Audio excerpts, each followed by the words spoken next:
Hi, Goddess of Love here again. Kamusta kayo dyan mga goddess ko? So yeah, another reading tayo today for you. Libra. So kamusta kayo dyan mga Libra natin? Now, let's see what's the current situation ninyo ng person on your mind, no mga Libra natin. Tignan natin anong ganap sa inyo ng person na nasa isip mo, Libra. So yeah, kuha tayo dito ng 2 cards for you, Libra. Tignan natin sino ba yung nasa isip or iniisip ninyong person right now, no? Mga Libra natin. Let's see.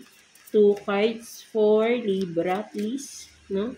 Person on your mind. Sino ba tong iniisip ninyo, mga Libra natin?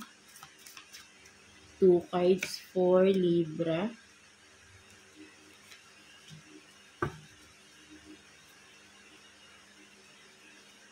So, you have this average build, no? So, maybe hindi naman, etong tao na to, hindi siya ganun kataba, no? Sakto lang yung katawan niya, no? Something like that, no? So, hindi siya masculine, yung mamasel, but then, sakto lang, no? Something like that, no? So, ayun yung nakikita ko dito.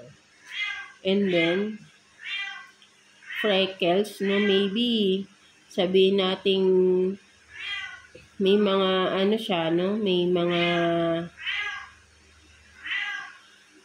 yeah, literally, freckles, no? Meron freckles sa face, no? Or, may mga scars, no? Meron siyang scars sa face, no? Something like that. Or mistiso, tong tao na to, no? That's why, no? So, ayun yung nakikita ko. And then, may rainbow, no? Rainbow.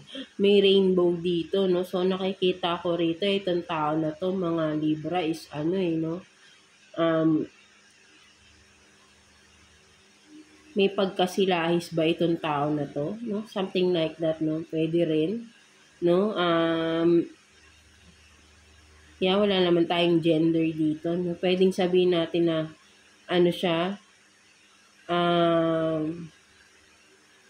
into same sex din, no? Sa inyo nakikita ko rito, for some of you, mga Libra natin, no? So, yeah, babae man, lalaki, no? Pwedeng parang, into same sex din, open din siya sa ganun, no? So, ayun din yung nakikita ko diyan, mga Libra natin. So, let's see what else, no? Kuha pa tayo ng 3 cards dito, no? Sa current situation ninyo, ng person na yan, no? Na nasa isip ninyo, mga Libra natin. Let's see.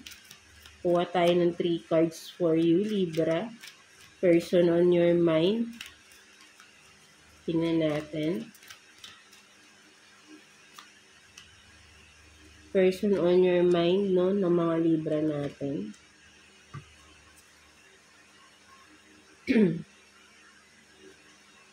So, you have this intimacy, no, bonding, no, so maybe, yeah, ito yung bonding nyo, yung magkakaroon kayo ng intimate moment together, na tong tao na to, and then, soulmate, everlasting, no, so, tingnan pa natin, maybe, tingin mo sa tao na to, Libra, no, siya yung soulmate mo, for some of you, and then text message, unsent message. So, maybe itong tao na rin to, no, mga Libra natin, no. Ito yung tao na maybe hindi ganun kaano yung inyong communication right now, no, for some of you, with the text message, no.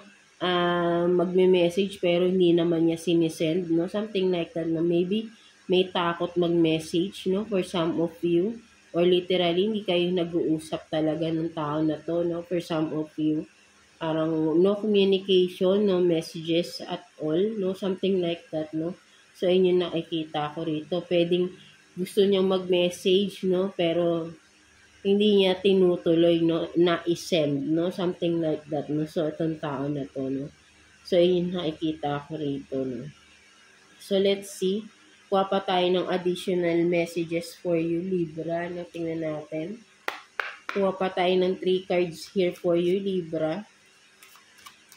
For the person on your mind. No, tingnan natin. 3 cards for Libra.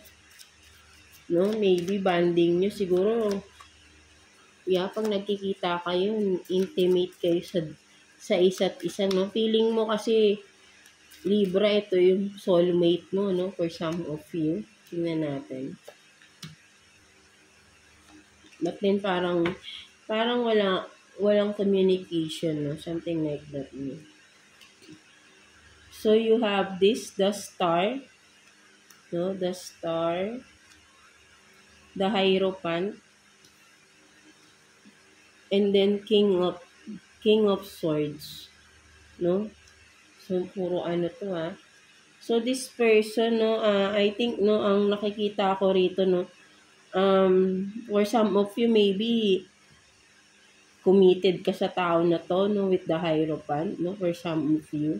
Ito yung parang with the star, nakita mo na, ano to yung tao na to, ito yung sabihin natin na, pinangarap mo na magkaroon ng ganitong relationship, no, for some of you, no, and meet the King of Swords, no, sabihin natin na, ayun yung tingin mo sa kanya, no,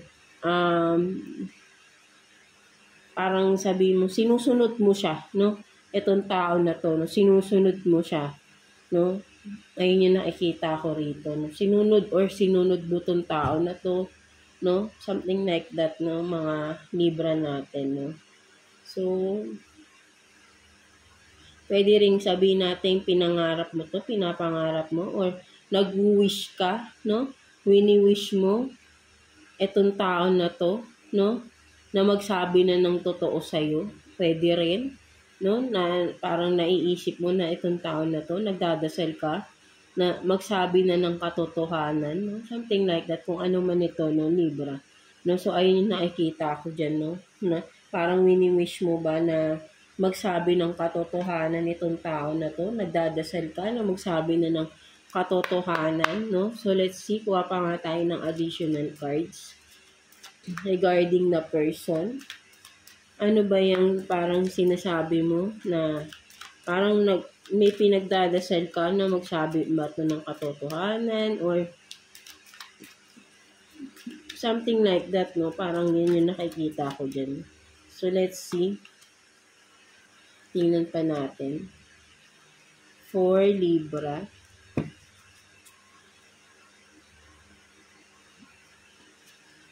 So, you have this.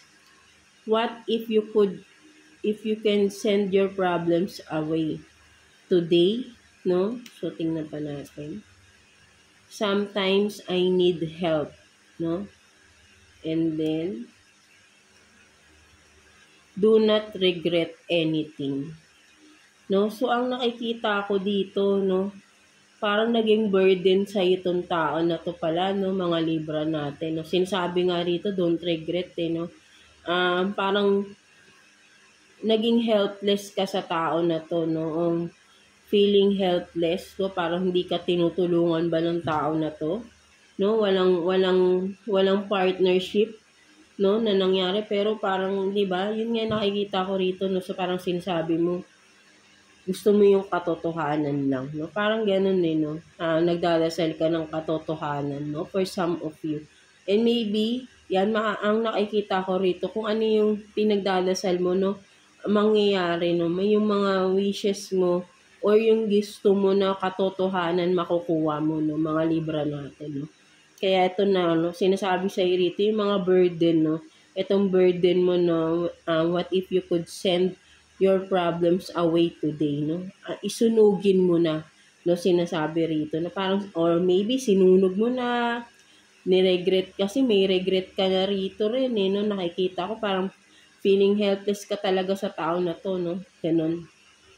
So, ayun yung nakikita ko, parang nagbigay pala ng problema sa itong tao na to, no. Mga Libra, that's why, nagdadasal ka ng katotohanan, no? Something like that, no? So, ayun yung nakikita ko dyan, no? So, let's see what's the possible outcome, no? Sa inyo, mga Libra natin.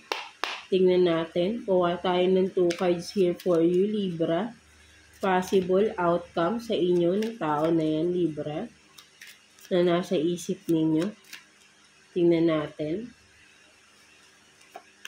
Possible outcome for Libra.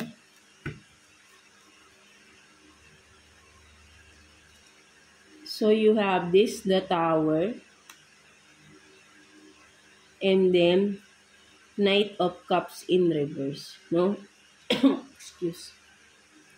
So, nakikita ko dito, no, possible outcome, no, with the Tower and Knight of Cups in reverse. Hindi mo na siya papapasukin sa buhay mo, no? For some of you, masyado ka nang guarded sa tao na to, no? So, parang hindi ka na rin maniniwala pa kung mag-o-offer pa tong tao na to, no, mga Libra natin. So, ayun yung nakikita ko rito. Masyado ka nang guarded, no, with the Tower. Gumuhuna no. Nawala na yung tiwala mo sa tao na to, no. Parang kahit ano sabihin pa niya, hindi mo na pinaniniwalaan, no. Something like that, no. Kasi nga, kaya nga, gusto mo yung katotohanan pero nakikita mo sa tao na to, wala pa rin, no. Hindi pa rin siya nagiging totoo, no? Something like that, no? So, ayun yung nakikita ko dito, no? Mga Libra natin, no? So, let's see what's the message advice sa'yo ni Universe, no? Mga Libra natin. Kuha tayo ng one card for you, Libra. Message advice sa'yo ni Universe. Tingnan natin. For Libra.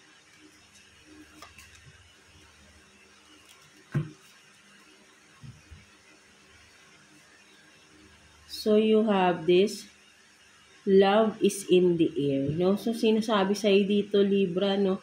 Ang pagmamahal, no? Nasa paligid mo, no? Huwag mong hanapin sa tao na hindi ka naman minamahal, no? Meron Diyos sa paligid-ligid mo, no? Parang yun yung sinasabi sa'yo or literally, pwedeng sabihin natin itong mga parang, di ba, lumilipad ang mga heart na petals, no? Si Universe yan nakasurround sa'yo, no? Kumbaga, syempre, sino ba yung nasa paligid natin? No, pwedeng sabihin natin yung mga nasa paligid mo, ayun yung totoong nagmamahal sa'yo. No, Libra natin, no? Parang naghahanap ka kasi dito ng pagmamahal, no? So, sinasabi sa'yo ni Universe, you are surrounded by love. Of course, si Universe din nakikita ko, mahal ka rin daw niya. No, kaya wag mong sayangin yung pagmamahal mo na hinahanap mo pa rin dito, no? Sa alam mong hindi naman totoo sa iyo, no? Something like that, no, mga Libra natin. So, ayun yung nakikita ko. Kaya parang sasabi sa iyo, kung makikita mo, huwag ka na daw maging malungkot, no? For some of you, because you are being surrounded by love, no? With the universe. So, ayun yung nakikita ko rito. Kasi love is in the air, no? Literally, Libra is air, no? Kumbaga yung mismong si Universe, no? Ano ba yung air, no? Yung binibreathe natin, yung hangin na hinihinga natin, si Universe, si God ang nagbigay niyan. So, literally, siya yung nagmamahal sa inyo, no, mga Libra natin, no? So, kung sino man naka-resonate dito, no, mga Libra natin, no? So, that's it for you, mga Libra. I hope na naka-resonate kayo, no, for some of you.